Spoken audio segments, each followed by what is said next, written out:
Ya, jadi baik, semoga ketika kita menyebutkan ustadz atau ustazah kepada seseorang, kita juga paham benar bahwa orang tersebut memang sudah melakukan apa-apa hal-hal yang dia sampaikan. Nah, betul ya. Dan dalam konsep kata ustadz sendiri di Arab sana, di Saudi, itu biasanya adalah gelaran untuk orang-orang yang sudah lulus dari S3. Biasanya doktor atau profesor, itu sebutannya al-ustaz gitu. Jadi kalau di Indonesia mungkin karena kebudayaan melihat orang pandai berceramah disebutnya ustadz. Padahal ustadz sendiri bisa jadi juga guru. Nah, kalau ada orang berceramah kita panggil saja dai ya, itu karena seorang pendakwah. Nah, mungkin pengingat juga buat orang-orang atau saudara-saudara kita yang menyampaikan kebenaran dengan berdakwah. Nah, coba diperbaiki lagi. Jangan hanya semata-mata berdakwah hanya rupiah dan lain sebagainya ya. Niatkan, luruskan niat kita mata-mata untuk syiar di jalan Allah dan menyampaikan kebenaran untuk umat, insyaallah. Amin, insyaallah. Dan baik, untuk tema selanjutnya ini kita akan membahas tentang pekerjaan paling buruk untuk anak-anak.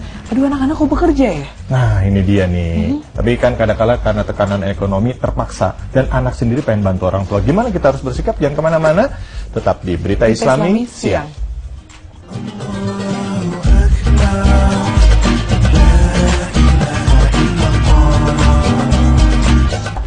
Kuat hati yang melihat anak-anak bantu orang tua dengan minta-minta di jalan. Mereka anggap itu sebagai sebuah pekerjaan. Betul sekali. Ada lagi yang karena anak ini memang anak yang berbakti sama orang tuanya, mereka tidak lihat apapun karena tujuan mereka hanya ingin membantu orang tua. Kadang-kadang ada yang bekerja di suatu tempat menjahit ya, bahkan jadi buruh. Bahkan dan sekolahnya juga jadi tertinggal gitu. Karena mereka korbankan pendidikan mereka.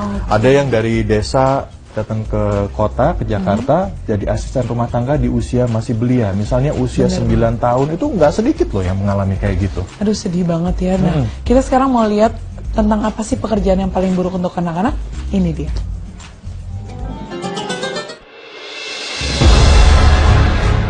Pekerjaan yang paling buruk untuk anak. Pemirsa beriman, sungguh beruntung dan berbahagialah orang tua yang telah mendidik anak-anak mereka sehingga menjadi anak yang soleh, yang selalu membantu orang tuanya, mendoakan orang tuanya, membahagiakan mereka, dan menjaga nama baik kedua orang tua.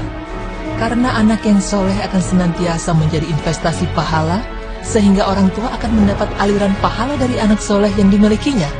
Rasulullah SAW bersabda, apabila seorang telah meninggal dunia, maka seluruh amalnya terputus kecuali 3, yaitu sedekah jariah, ilmu yang bermanfaat, dan anak saleh yang mendoakannya. Hadis riwayat Muslim. Anak merupakan titipan dari Allah yang diberikan kepada kita untuk dijaga dan dididik. Tetapi sekarang justru anak dijadikan sebagai lahan untuk mencari uang. Seringkali ya kita lihat di pinggir jalan anak-anak meminta-minta atau mengamen, sedangkan sang orang tua dengan santai menunggu anak tersebut untuk mendapat uangnya.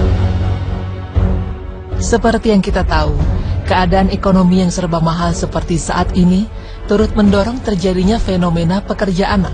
Penghasilan orang tua yang belum bisa mencukupi kebutuhan sehari-hari biasanya menjadi alasan utama untuk mendorong sang anak untuk masuk ke dalam sektor pekerja anak.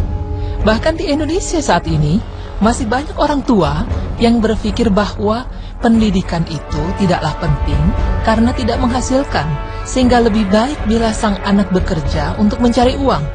Bahkan Nabi Muhammad SAW sendiri pernah melarang anak-anak untuk ikut berperang, padahal mereka ingin sekali membela agama Allah.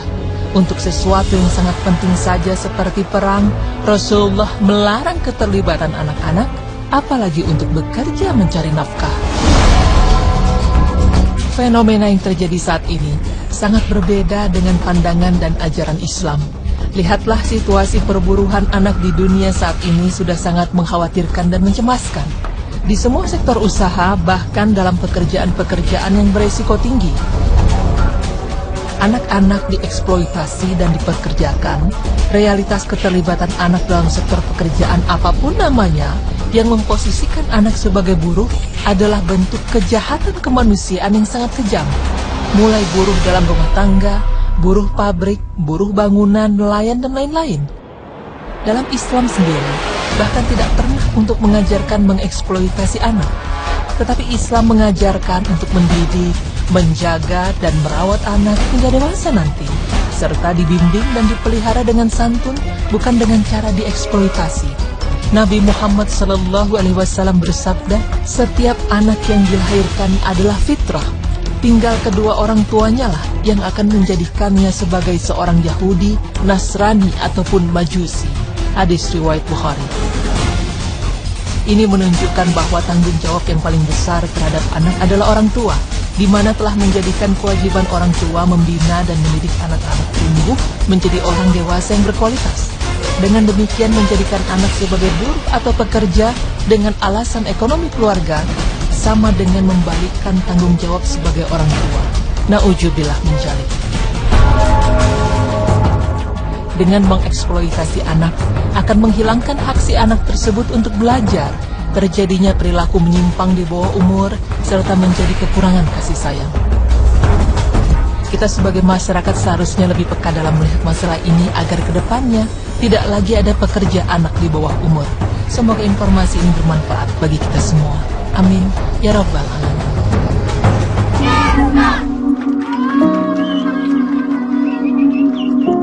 Di saat ini, sangat berbeda dengan pandangan dan ajaran Islam. Lihatlah situasi perburuhan anak di dunia saat ini sudah sangat mengkhawatirkan dan mencemaskan. Di semua sektor usaha, bahkan dalam pekerjaan-pekerjaan yang beresiko tinggi. Anak-anak dieksploitasi dan dipekerjakan. Realitas keterlibatan anak dalam sektor pekerjaan apapun namanya, yang memposisikan anak sebagai buruh adalah bentuk kejahatan kemanusiaan yang sangat kejam. Mulai buruh dalam rumah tangga, buruh pabrik, buruh bangunan, nelayan, dan lain-lain. Dalam Islam sendiri, bahkan tidak pernah untuk mengajarkan mengeksploitasi anak. Tetapi Islam mengajarkan untuk mendidik, menjaga, dan merawat anak hingga dewasa nanti, serta dibimbing dan dipelihara dengan santun, bukan dengan cara dieksploitasi. Nabi Muhammad SAW bersabda, setiap anak yang dilahirkan adalah fitrah. Tinggal kedua orang tuanya lah yang akan menjadikannya sebagai seorang Yahudi, Nasrani ataupun Majusi. Hadis riwayat Bukhari. Ini menunjukkan bahwa tanggung jawab yang paling besar terhadap anak adalah orang tua, di mana telah menjadikan kewajiban orang tua membina dan mendidik anak-anak tumbuh menjadi orang dewasa yang berkualitas. Dengan demikian menjadikan anak sebagai buruh atau pekerja dengan alasan ekonomi keluarga, sama dengan membalikkan tanggung jawab sebagai orang tua. Na'udzubillah min dzalik. Dengan mengeksploitasi anak akan menghilangkan hak si anak tersebut untuk belajar, terjadinya perilaku menyimpang di bawah umur, serta menjadi kekurangan kasih sayang. Kita sebagai masyarakat seharusnya lebih peka dalam melihat masalah ini agar kedepannya tidak lagi ada pekerja anak di bawah umur. Semoga informasi ini bermanfaat bagi kita semua. Amin. Ya Rabbal Alamin.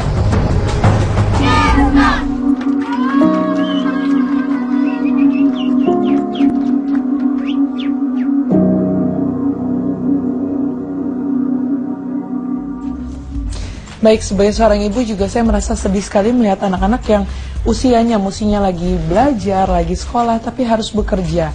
Makanya buat saya ini penting buat orang tua secara mental, secara finance, dan segalanya untuk ketika mereka merencanakan untuk punya anak. Betul. Ya, tetapi biar bagaimanapun juga, kembali lagi ya, bahwa sebagai orang tua di dalam Al-Quran juga diingatkan ada hak-hak anak yang harus diberikan orang tua. Di surah Al-Baqarah diberikan ASI, ya. Ayah juga memberikan nafkah, mendidik anak-anak dengan baik. Dan perhatikan, anak-anak di usia balita, usia-usia tertentu, mereka punya hak untuk bermain, untuk mendapatkan pendidikan yang layak, dan juga perlindungan dari orang tuanya. Betul, pas banget nih Hari Pendidikan Nasional, karena salah satunya belajar juga itu termasuk dari salah satu ibadah juga. Jadi semoga kita sebagai orang tua bisa mensupport anak kita belajar, dan kita sebagai orang tua juga terus belajar. Ya, selamat Hari Pendidikan Nasional, dan saya David Halik undur diri. Saya Zaskia Meka, terima kasih sudah menyaksikan. Wassalamualaikum warahmatullahi wabarakatuh.